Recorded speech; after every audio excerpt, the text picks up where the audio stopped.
हर कहानी कुछ कहती है। दोस्तों आइए सुनते हैं आज की कहानी क्या कहती है। कहानी शुरू करूं से पहले आपसे निवेदन करूंगा कि अगर आप इस चैनल पर नए हैं तो इस चैनल को सब्सक्राइब जरूर कर लीजिएगा। आज की कहानी है 5 ठगों की। एक गांव में 2 भाई रहते थे। एक भाई नंबरदार था।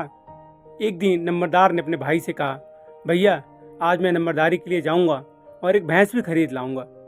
नंबरदार सीधा साधा भी था। उसने 500 रुपये में एक भैंस खरीद ली। रास्ते में उसे 5 ठग मिल गए। ठगों ने सोचा, भाई ये भैंस तो बहुत ही सुंदर है, बहुत ही अच्छा है, या किसी तरह हमें हासिल करना चाहिए। पांचों ठगों ने एक योजना बनाई और एक मोड़ पर खड़े हो गए। एक ठग ने पूछा, भैया कितने रुपए में खरीदारी हुई है? उसने बता दिया कि 500 में ली है। उसने झट से कहा, मगर इसकी पूंछ तो सफ़ेद है, ये तो 400 रुपये की है। दूसरे ठग ने कहा, इसकी टांगे तो भरी हुई हैं, ये 300 रुपये की है।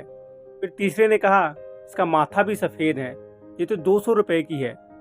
तभी पांचवें ने कहा, भाइयों इसको तो मुझे कोई 10 रुपये में दे तभी ना लूँ। नंबरदार घबरा गया। वो भैंस को देखने लगा। तभी एक ठग ने कहा, ये भैंस सफ़ेद पूंछ वाली है, जो उसे दूहेगा वो तुरंत मर जाएगा। नंबरदार घबरा गया। उसने सोचा, अगर मेरी घरवाली इसको दूहते ही मर जाए तो फिर भैंस की क्या ज़रूरत है? ऐसा सोना क्या करना जिससे कान ही छिल जाए। उसने सोचा, ऐसी भैंस को तो छोड़ना ही अच्छा है। उसने भैंस वहीं छोड़ दी। जब वो घर पहुंचा तो उसके भाई ने पूछा कि भैंस लेकर नहीं आए। उसने सारा माजरा अपने भाई को सुनाया। भाई बड़ा दुखी हुआ। उसने कहा, भैया वो तो ठग थे, कोई बात नहीं, मेरे हाथ लगे तो बताऊंगा। दूसरे दिन उसका भाई एक घोड़ी खरीदी। घोड़ी को घर में 2 लाल खिलाए। जाते जाते वो रात को ठगों के नगरी में पहुंच गया। सुबह हुई तो घोड़ी ने लीद की।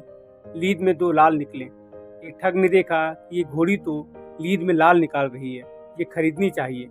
सौदा होने लगा और 2000 में बात हुई। ठग ने लालच में आकर घोड़ी खरीद ली। उसका भाई लौट आया, पर ठगों के लिए उसने मसाला भी तैयार रखा। वो साथ में 2 खरगोश भी लाया।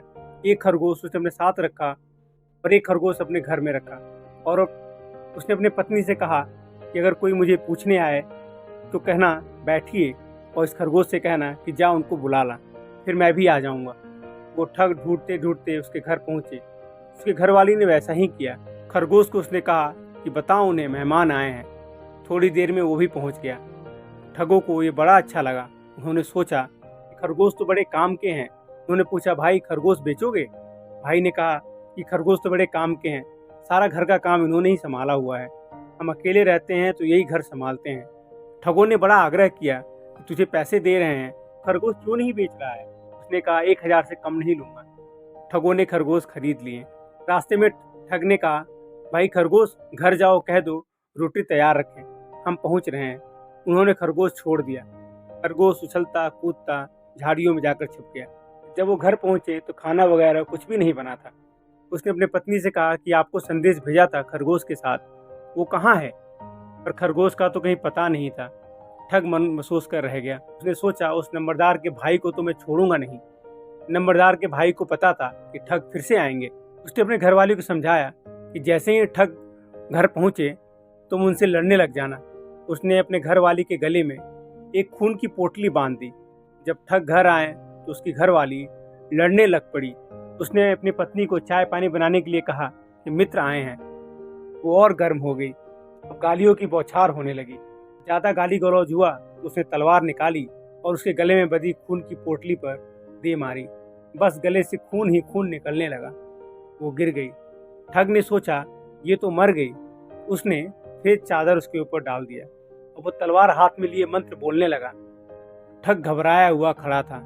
मंत्र पढ़ने के बाद उसने चादर हटाई। वो राम राम करती हुई उठ खड़ी हुई। अब उठी तो बड़े प्रेम से कहने लगी, क्या खाना बना दूं?